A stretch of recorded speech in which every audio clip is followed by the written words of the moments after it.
All right, ladies and gentlemen, today we're going to start the geometry section and we're going to work with the Pythagorean theorem along with some square roots. We decided to add this section into our curriculum mainly because it is assessed on the PSSAs and possibly the keystones, and we wanted to make sure that you guys were familiar with it.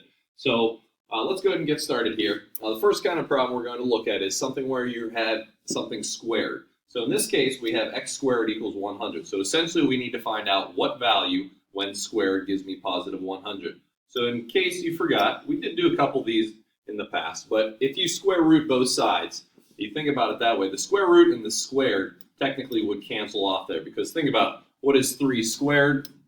3 squared is 9. What is the square root of 9? Square root of 9 equals 3. You're back to where you began. So square rooting and squaring something, those are kind of acting like inverse operations. So in this case, we would have x equals 10. However, there are actually two answers, and the way that you could represent that is by using the symbol, the plus or minus. Because negative 10 squared is equal to 100, and positive 10 squared is equal to 100, they are both considered to be solutions of x squared equals 100. So keep that move in mind. We're going to use that quite a bit throughout this section. Next problem is whenever you take a look at something that does not have a perfect square in it. For example, this 21 right here. This 71. 71 is not a perfect square. However, we can still approximate, and you notice that is in the problem, we can approximate the principal solution, which is simply the solution on the number line. And remember, no calculators are allowed here. So we want to take a look at how to go through this problem without a calculator. So some of you are probably thinking, let's go ahead and do that. And your answer would actually be x equals square root of 71, which we don't know. So we're going to use approximately the square root of 71. Now, there is no exact value for the square root of 71. So what I like to do with my kids is to set up what we call a square root number line. So let's think of two perfect squares that are very close to 71 on each side. So I'm going to start with 81 and 64. And then I'm just going to set up some tick marks along the way here. Now, keep in mind, these are the square root of 64 and the square root of 81. So this is actually going to be 8, and this is going to be 9. So I know my answer is going to fall somewhere in between 8 and 9. So let's go ahead and write some tick marks here. Let's see, 64, 65, 66, 67, 70, 71, 72, 73, 74, 75, 76, 77, 78, 79, 80. Ooh, not too bad. 81. So now I'm going to count over to 71. 65, 66, 67, 68, 69, 70, 71. Now, this is the square root of 71. So if you think about it, we know our answer, like we said, is going to be approximately 8 point something. Now, 64 to 71 is a distance of 7 units. Actually, let me get rid of that decimal, and let me write this as a fraction here. So we would say 8 and 7, and 64 all the way over to 81 is 17 units.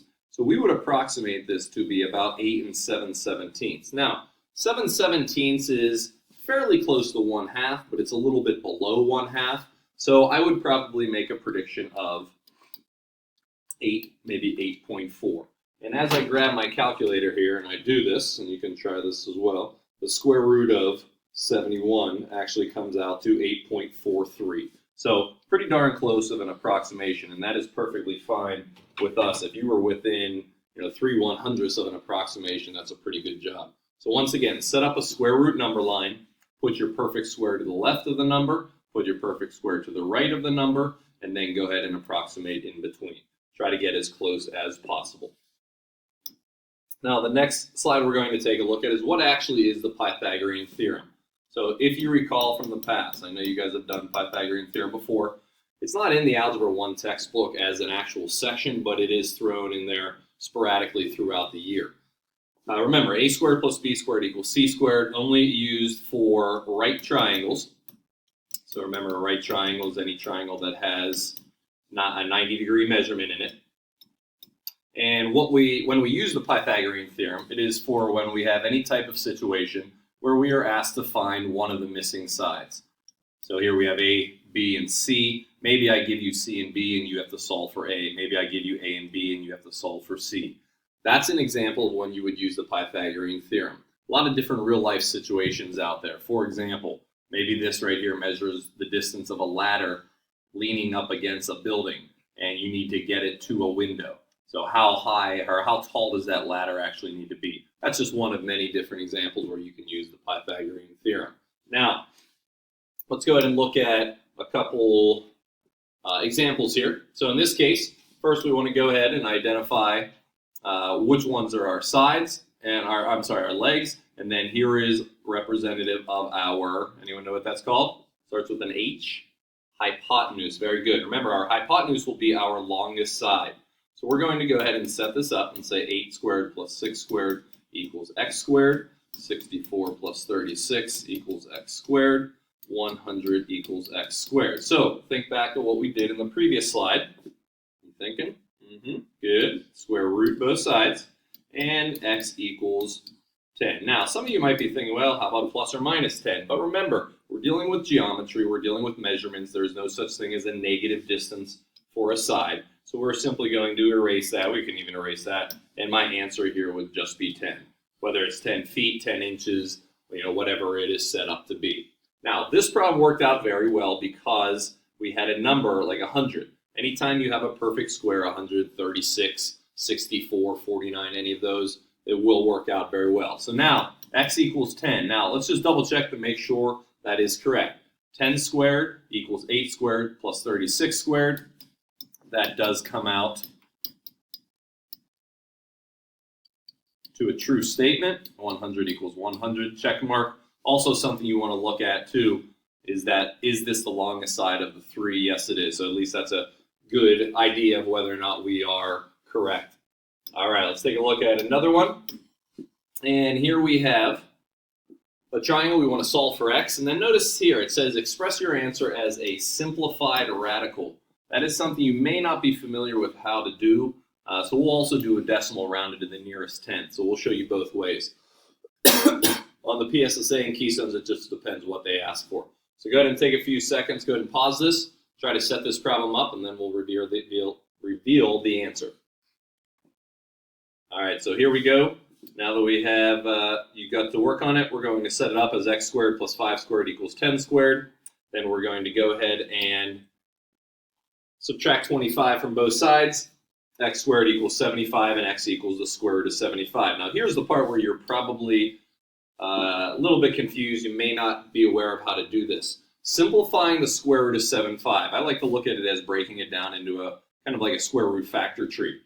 75 has two factors, 25 and 3. The square root of 25 is 5. The square root of 3 is square root of 3. So I can write my answer as 5 roots of 3. If you want to pause that and take a look at it, go ahead and do so. You can do that with a lot of different numbers. Like I said, that'll be a concept that we learn in the future, if not already. For example, square root of 200, square root of 100 is 10 times the root 2. Your answer would be 10 roots of 2. So that's another way to write square root of 200. Or if you just grab your calculator, maybe the PSSA will have all decimal answers, and you can simply type in the square root of 75 and get 8.7.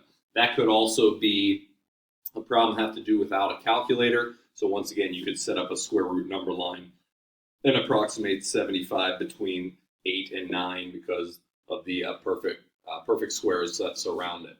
Now, let's take a look at another real life situation here. Sorry, kind of cut off the bottom of it. But here we have to find the distance from one corner of the end zone to another corner and then around to the nearest 10. So go ahead and pause this for a minute or so and see if you can figure out this distance right here. Oh, sorry, that's green. It's not going to show up. So this distance right here is what we were after. The end zone, corner of the end zone to the corner of the end zone. All right, so now that you went and paused it, we take a look here.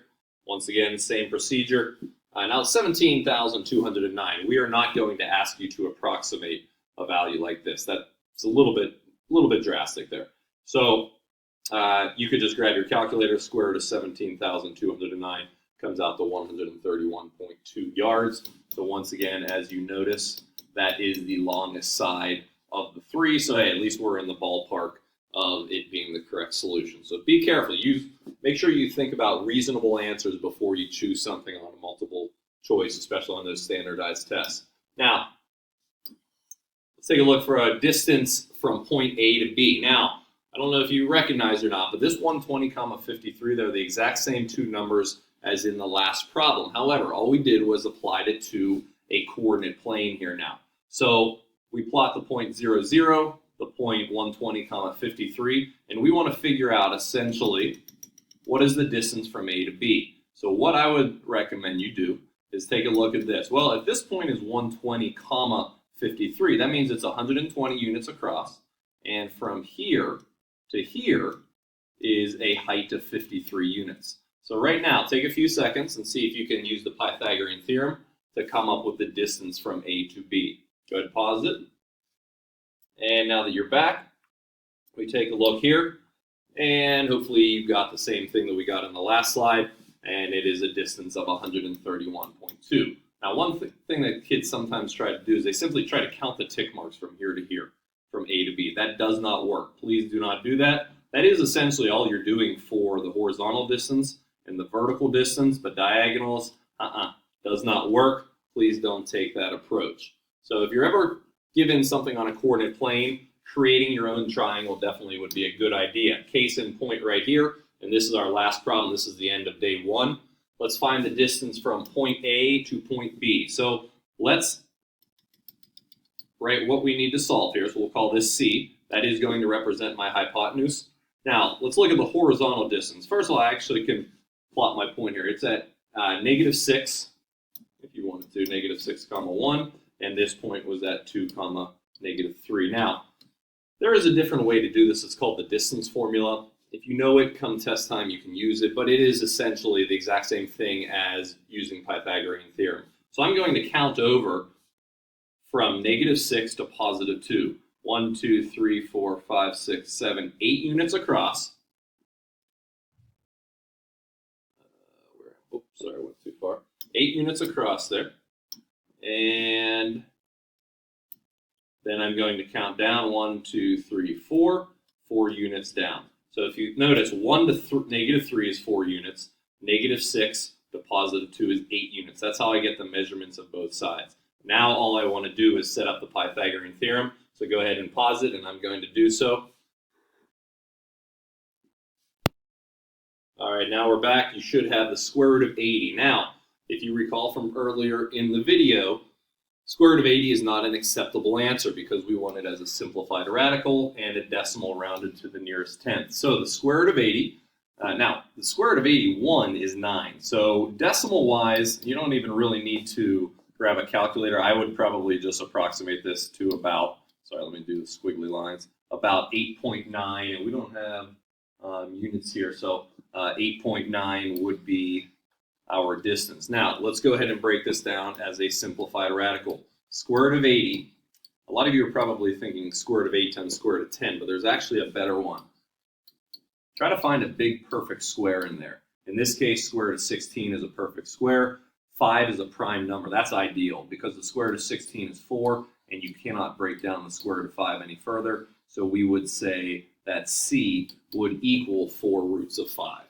So my distance here, sometimes you'll hear it referred to as the crow flies. So when a crow takes off, he doesn't, or she, sorry, does not fly, east on Route 19 and then down south on Fort Couch Road to get to his destination. He simply flies straight across, and we would get our distance as the crow flies for that problem. So about 8.9 units. All right, so hopefully that gives you a good idea, a good introduction as to the Pythagorean theorem, and we'll take a look at day 2 in our next video. Have a good day.